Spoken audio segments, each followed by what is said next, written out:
Welcome to Conversations, Season 2 of the MTA Podcast Series, a weekly audio cast featuring interviews with leading investment strategists, geopolitical experts, and other key thought leaders, brought to you by the Market Technicians Association, and your host, Ed Carlson. It evolved over several stages as I was making observations, principles on market behavior, but I found that there were associated problems on how to implement these principles. So the whole methodology is nothing but a journey to find the solutions to these issues. Tuesday, September 14th, 2010, and we are back. This is Conversations, the official MTA Podcast Series, Season 2. This month, to celebrate the opening of the new MTA office in London, we are featuring an all-Britain slate of guests. And today's guest is the chairman of the MTA's new London office, Alex Spiraglo.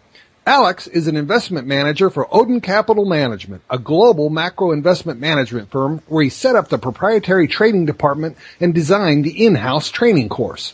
Before joining Odin, he spent 2 years at Futex Proprietary Group, trading futures across all asset classes.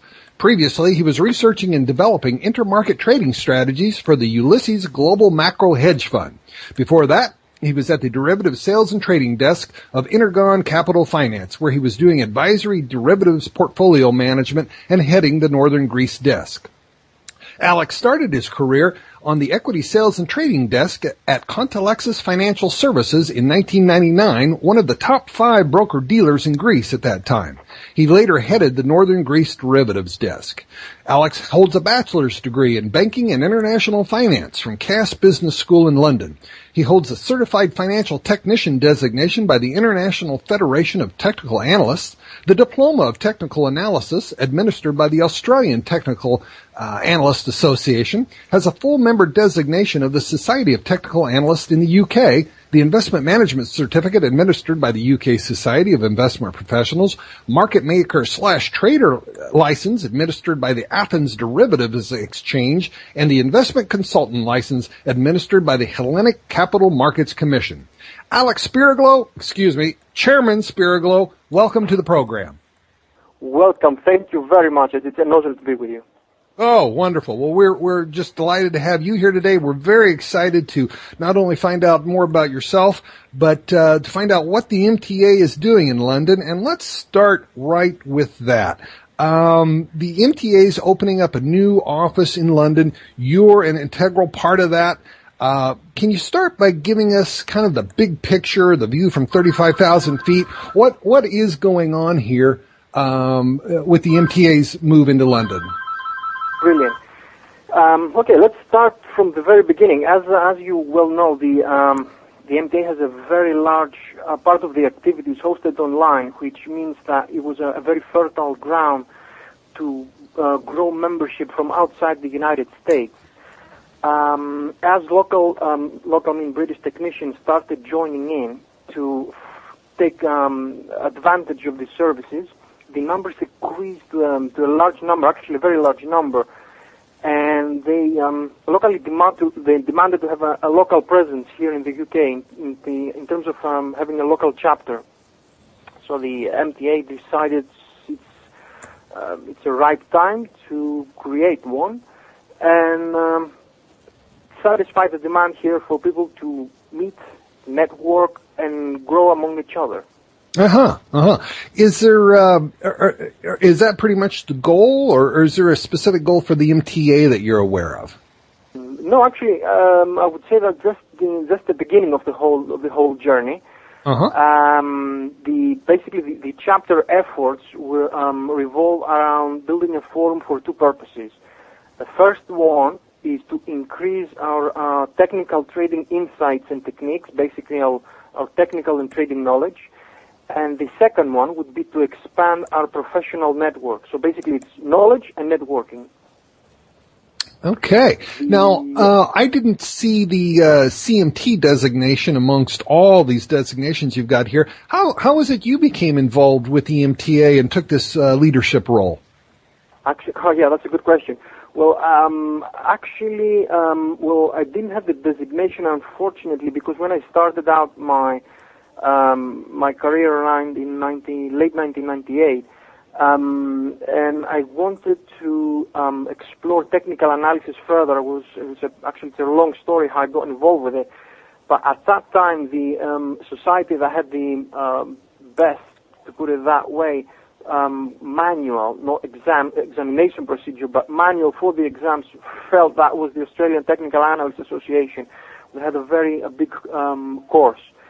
So in order to get as much help as I could, I followed that instead of the MTA. I wasn't too familiar with it, and the chairman of the Australian Technical Analysts Association at that time was a Greek who became a very good friend of mine, Peter Pondikis. So that made me tilt towards that way, sort of like nationalist reasons as well. Mm-hmm. Mm-hmm. All right. Well, why don't you bring us up to date on exactly how you're doing with getting things started there in London? I understand you're on the verge of an agreement for a physical location. Oh, yeah. We actually spoken to a very high-profile university here for the UK. We have unofficially agreed to be sharing their locations, and we have very ambitious plans on how we can cooperate with the local academic community. Yes, they actually have quite an interesting expansion plan. The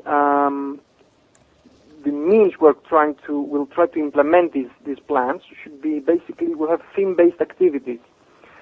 The first goal we'll have, of the two goals we have, which is to provide technical trading insight and techniques, will be achieved primarily by inviting speakers to present their technical trading techniques, but with one provision, that there will be A, actionable, B, quantified and back-tested, and C, based on technical tools, as we aspire to each and every of our theme-based monthly meetings to provide practical knowledge. Not only that, but we also want to have some of the meetings in the form of a strategy summit, that is, invites two speakers at the same time who specialize on the same issue, for example, say on trend strength or intermarket analysis, so we can hear two views at the same time. And of course, we would also like to have expansion of professional networking. That will be achieved by designing networking abilities that enable us to meet fellow technicians and create further, say, employment opportunities or make new businesses. Mm-hmm. All right. We're going to continue with Alex Spiraglo in a moment, but first a reminder that on next week's program, we'll have Jeff Wilkinson from Mint Equities in London. Alex, let's go ahead and talk about Alex Spiraglo for the remainder of the program. As a matter of fact, I often find it's a good way to start is to take another look at that opening quote. Let me reread that. It evolved over several stages as I was making observations, principles on market behavior, but I found that there were associated problems on how to implement these principles. So the whole methodology is nothing but a journey to find the solutions to these issues. I read that, and then I hear what you just said.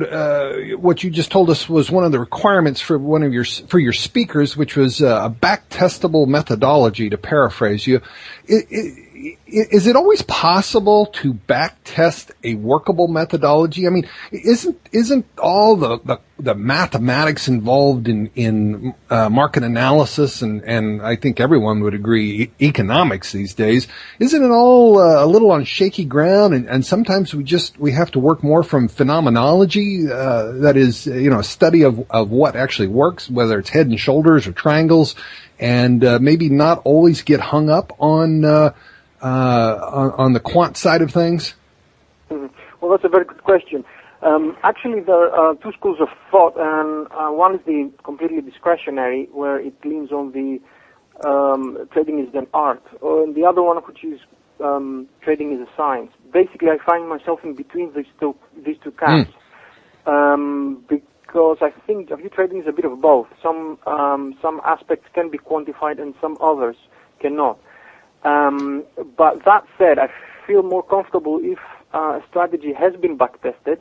Now, how you choose to implement that is a different issue. Maybe you want to be in control of when to pull the trigger, which means that will classify you as a semi-systematic or a discretionary trader, or you want to go fully automated. But personally speaking, I feel much more comfortable if something has been back-tested because, A, it shows me if it can work, because most of the ideas, or some of the ideas that you have or think that you're correct, when you just start running numbers, they see that they don't work at all, and also gives you a rough idea of what's the maximum you can expect of a strategy, because basically backtests are the best case scenarios. So it provides a lot of insight. Now, personally, I'm not fully systematic. I wouldn't let the computer trade for me.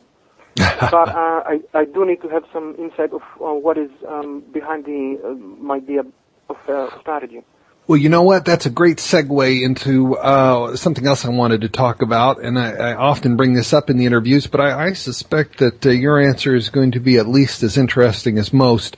Tell us what your typical day looks like. What is it you do?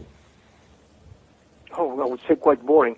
Yeah, it is. Well, actually, I try to keep my days as program as boring as pre-schedule. A bit of a time management freak, to tell you that. To have a very large Excel spreadsheet where I know pretty much what I'll be doing up until about a month and a half ahead, almost to the hour.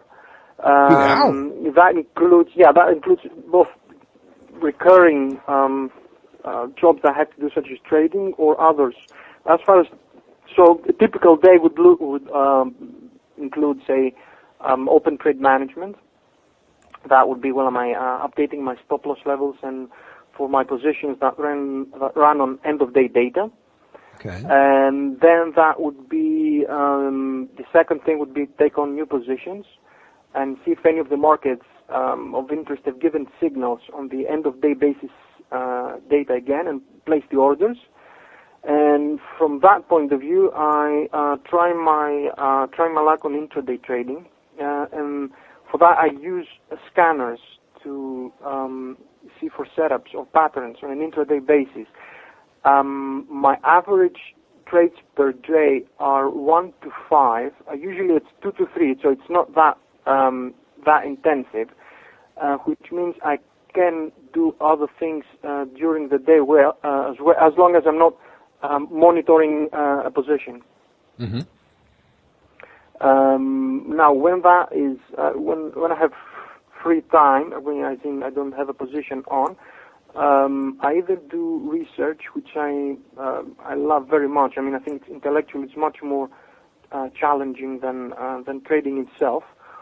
Or we are in the firm, we're bringing in new traders, so I try to train them on technical analysis while I'm trading, and show them how they can improve their performance.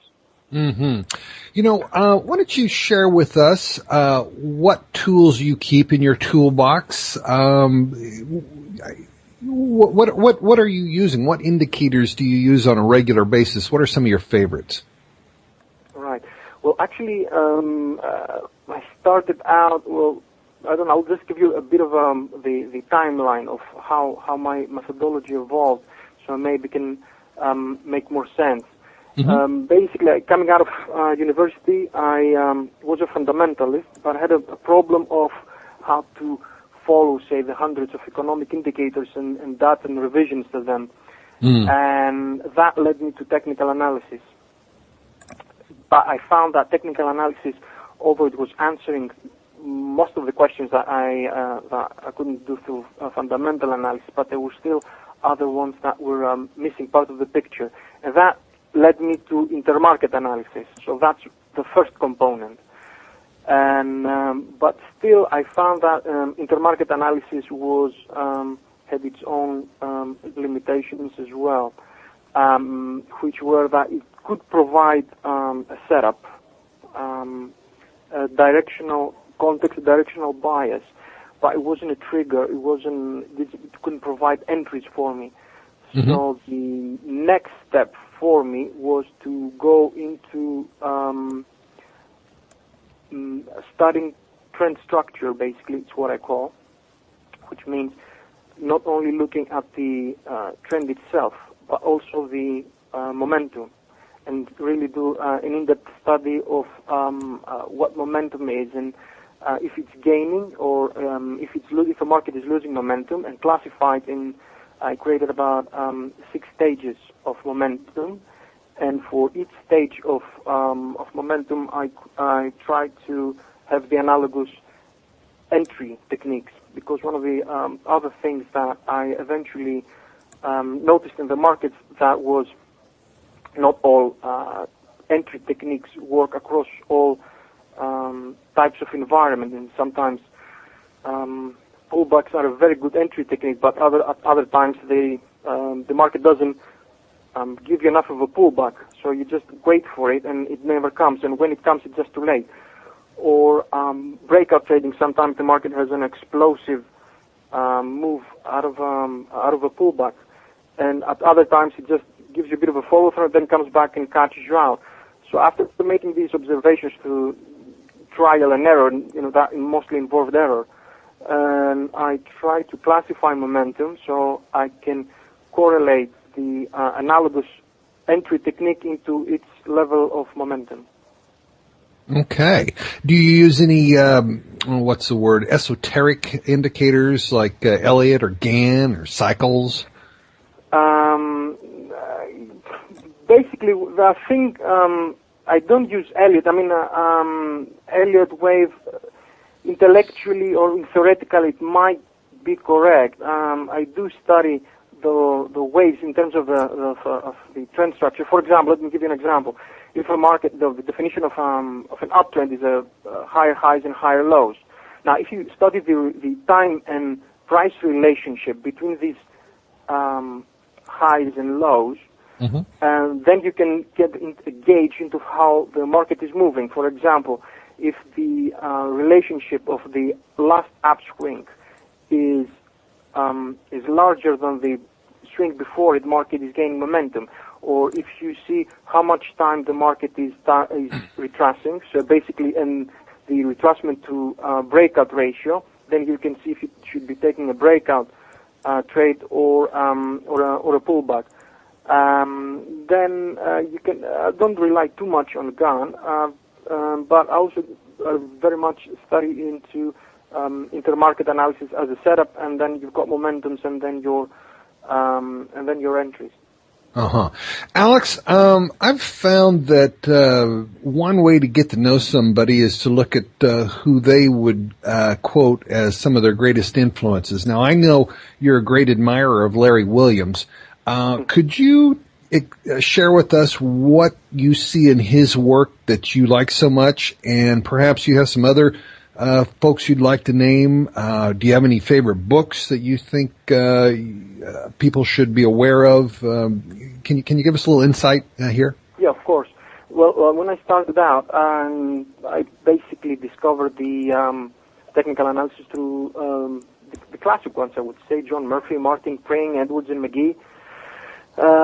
Then when I moved on to intermarket analysis, my main influences would be obviously John Murphy and Martin Pring's work. Then I read a bit of Mario Rosario's work as well. So these were in my initial years my main influences. But Larry was really the one that introduced me to the Commitment of Traders report. And also how to drive away from being a fundamental or a technical trader, but a conditional trader, as he termed it. He was what is that? What is a conditional? His mindset is he's looking for high probability trades. I mean, he's not trying to create forecasts or anything. He just wants to have a setup with research its high probability and then focus on that. And I find that it was very, very close to my philosophy, because I try to drive away from being forecasting the markets, but rather than reacting. And my whole methodology evolves around how to react rather than taking a forecast. And I found Larry's approach was very much about that. Interesting. Yeah, and another thing that Larry's work helped me was, up until that time, I thought that I could use intermarket analysis only for medium-term trading, but through his work I found that it can also be used for short-term trading as well as a setup tool again. Okay. We're out of time.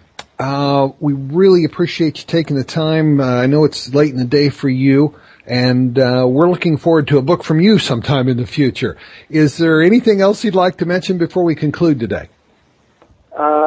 No, actually, what I would like to mention is that I would very much like to thank the MTA for the honor they did for trusting me with the chairmanship of the London chapter. And I'm sure we're going to do a very good job of spreading technical analysis throughout the UK. Okay. Today's guest has been Alex Spiraglo, and that wraps up today's MTA podcast. From SeattleTechnicalAdvisors.com, I'm Ed Carlson, together with our recording engineer, Shane Squark in New York City. Say goodbye, Shane. Goodbye, everybody. Let's keep our stops tight. Good day.